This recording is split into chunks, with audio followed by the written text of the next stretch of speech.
Max. Yeah, fill that time up. Speaking of car destruction, John, Yes. how we doing over there? We're great. We're good. We're just not going to rush you guys. We're just waiting whenever you guys are ready. Well, we don't want to rush you guys. Are you guys ready? Oh, dude, we're ready.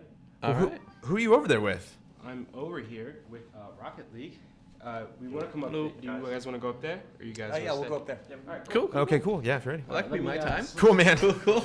Thanks so much, man. It was such a treat. Yeah. It's like, you know, we all work so hard here at Defy that Yeah. like we're literally like off it. We kind of like envelop you guys. Like we're you know We're very ni- you yeah, guys we're are right like next to each you guys are other. like tucked in a pod like on the back of game trailers. So Yep. but we just still don't get a lot of time you know Yeah. to chat and get caught up on things. So you're an Infinity guy. Good Yeah. to know. Okay, Yes, there we yes, go. yes. Good to know. Just add that to the list. But All right, thanks for cool, coming cool, by cool. and spending time, man. Appreciate Thank you it. very much. Bye, everyone. All right. So yeah, so we got some fun stuff coming up. Did have a card with the stuff that we're doing today. We have no way on chat, so I will try to read chat as fast as I can. And basically what's happening right now is everybody's shooting all the stuff at E3. So Kyle took off because he's going to go to Final Bossman at E3. We're going to get some mandatory update at E3. We're going to get some Huber hype at E3. Like I said, I did my interview this morning with John Vignacchi from Disney. Can they hear? Yeah, take a seat, guys. They're good. They can hear.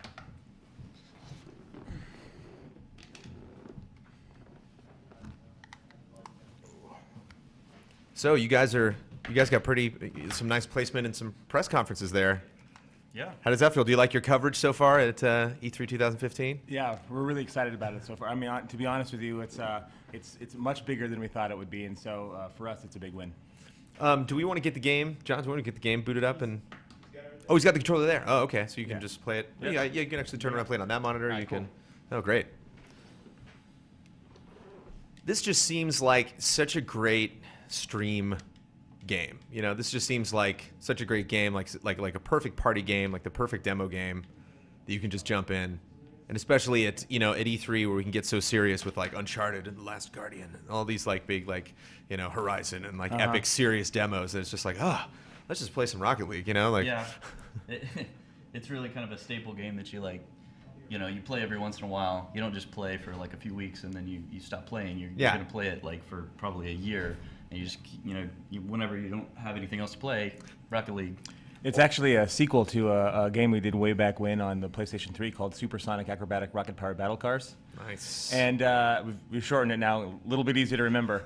But the fact that we still have people today, 7 years later, still online, still playing that game in groups is proof that the game has legs. And then that's actually why this game exists, is because we wanted to give back to these people that have given us 7 years of their life, give them an updated version of the game, lots of new stuff, lots of cool stuff.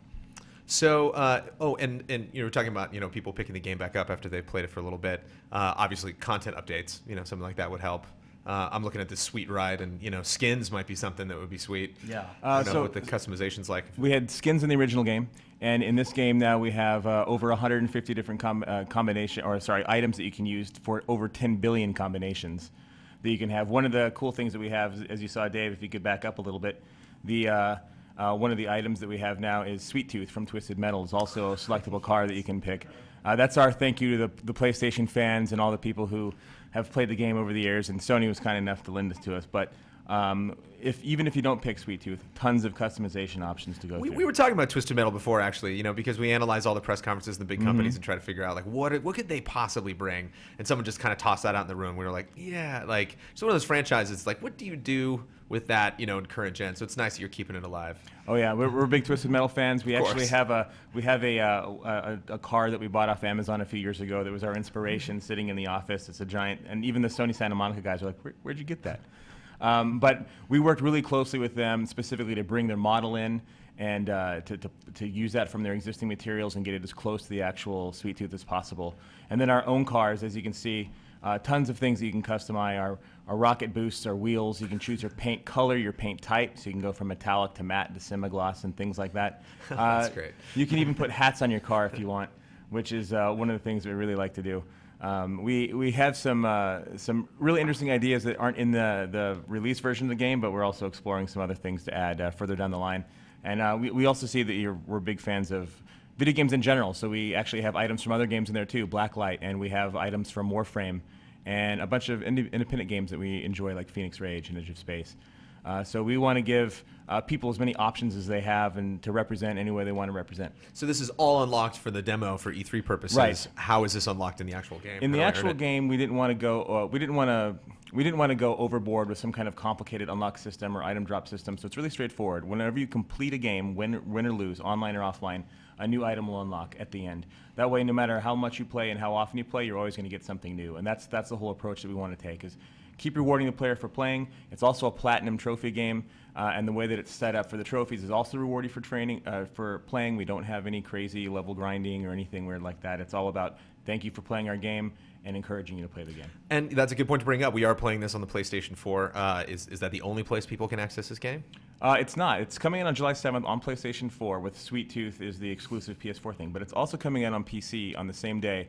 And we're one of the only games in history to actually support cross-play between PC and PS4. So you'll be able to play against PC users on that day. I mean, that's from a the big PS4. thing because that's something Microsoft has certainly been talking about a lot at E3. Yeah. So that's it. Yeah, that's great. It's hard. They should talk about it. It's a hard thing to do. Yeah. Yeah. So why? Because it's a hard thing to do. Why was that really important for you? I mean, it's cool, but like specifically, is there any reason why that was like a major initiative? Well, I mean, matchmaking is going to work better the more players that you have in the game. So we wanted to give it the the best support it could, and have as many players online as possible. So yeah, speaking of matchmaking, let's make a match. All right. If you're ready. I Oh, don't we're want ready. to You're always rush ready. you guys, but I like your sweet ride that you built, and I want to see it f some stuff up. So Dave right now is playing an exhibition match, and in the game you can play 1v1, 2v2, 3v3, 4v4. And you can also play unfair versions, 1v2, 1v3, 1v4, if you really want to test yourself. I know Dave spends a lot of time in the office trying to beat unfair mode. Now Don on the TriCaster, Mr. Don Casanova there. Call me crazy, but this seems like your jam. This seems like it could be in Don's camp. Is Yeah. this your jam? This looks fun. From what I don't know almost anything about it, but so far I'm completely on board. Excellent. Don is a trials man, so he's no stranger to crazy customization and getting sweet air. And We are Trials fans as well, actually. We definitely like that game. So in the Rocket League gameplay, in terms of how it works, is on the surface it seems like a very simple concept. It's football or soccer, depending on where you're from, and it's straightforward. It's none of the stuff that nobody likes. There's no flopping. There's no offsides. There aren't penalty kicks. It's just getting the goal into the opposite colored goal. But where the game has its layers is that it's more than just hitting the ball from one side to the other. The more you play, the more you realize that you can do things like power slide, like Dave did just there, and you can jump, and you can double jump. And when you start to master that, you realize you can start doing flips and bicycle kicks and side flips. And it's completely physics and momentum based, so you can drive up the walls and drive on the ceiling. And if you're really good, you can even fly through the air. And so that's one of the things that we're really hoping that players discover, is that the more they play the game, the more that they can realize they do. And for us, it's been one of the big inspirations, is watching our community play in our beta and watching them do things we didn't even expect them to do. We didn't even plan for them to do. And that, as developers, those are the moments that we really live for. have you talked to FIFA at all? It'd be great to have like an Argentina logo on the back. It would be. It's we've had discussions amongst ourselves how great that would be, but so far no official licenses. So do you guys have a history with soccer? I mean, how did these two things? This guy. Okay, yeah. How did this mesh? How did this happen? I've always loved soccer, but we started out actually making a car combat game, and we were trying to look for different kind of game modes we could use with the car, the rocket car concept. And one of our developers put a ball in a big arena, and we started playing it, thinking maybe this would be kind of a little neat side mode. And then we didn't get any work done for like 3 weeks because we couldn't stop playing it. Eventually, we were like, "This is the game that we need to make. This is the full thing." So that's how it started. If you go to E3 and you have a game that has like Rocket or League in the title, there's usually lots of death and killing and like, Yes. not to be an old man about it, but it's nice, it's refreshing to have a game that's like got that Twisted Metal aesthetic, where I can like create a badass ride, and it's got seemingly. Have you scored a goal? Has a goal been scored? This is this is strenuous. But I mean, that is there you go. actually, you There touched it on is. something that's important to us. Is actually there are no weapons in the game. It's Yeah. straight on soccer, and you can temporarily disable an opponent by running into them, but it's a temporary a temporary setback and they're right back in there. But we wanted there to be a game where everyone can get together and play online and together on the same couch and still have a good time. And that's no matter how old they are. And that's one of the things that we could show you is that it's drop in, drop out, play anytime you want. So at any time I want, I can just come in here, replace an AI immediately, and have Dave beat the hell out of me. And so is it 2-on-2 or 3-on-3? Or you mentioned that was customizable. It's 1v1 all the way up to 4v4. Are the arenas scalable at all, or are they all the same size? On launch, they're roughly the same size because what we want to do is we want people to get a good feeling for the game, understand how to play the game, and what it takes to understand the rules and get all that going. But we have a very aggressive post-release plan where we plan on supporting the game with a combination of paid and free DLC. Where we continue to add on to the game. One of the things that we really want to stress that we're proud of and that we like to tell everyone is in terms of arenas, we have several ideas for new arenas, and whenever we do add a new arena post-launch, you will never pay for them. Arenas will always be free. We don't believe in splitting the audience, and so we're not going to.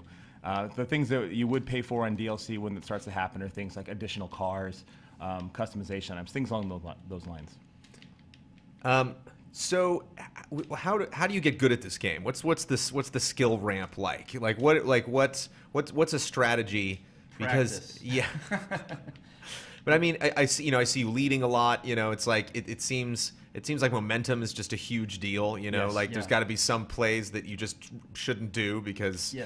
they're going to be really difficult to recover There's from. a lot of layers to it, and I think that's one of the reasons it's been doing so well in beta is that when you first start, it's kind of just bumper cars. You're driving around like this. You know how to steer. You know how to drive.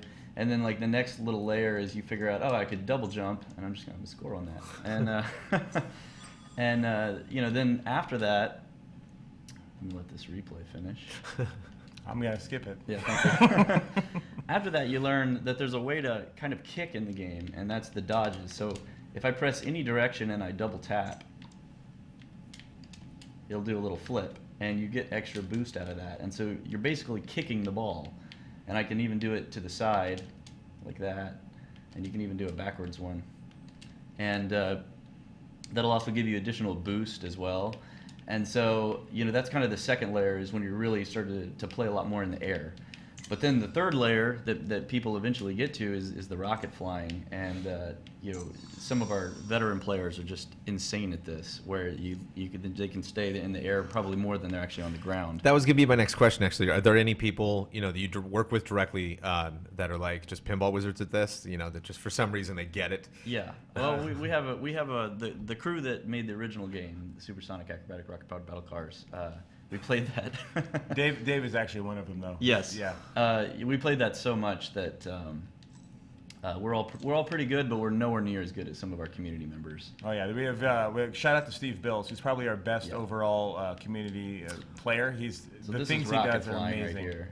So it's one thing to just kind of a lot of sports games will have like a main career mode or something, and then and it's like, okay, then if you want little bite-sized portions of like all the different modes that their sports game has, then we'll like break those out. Yep.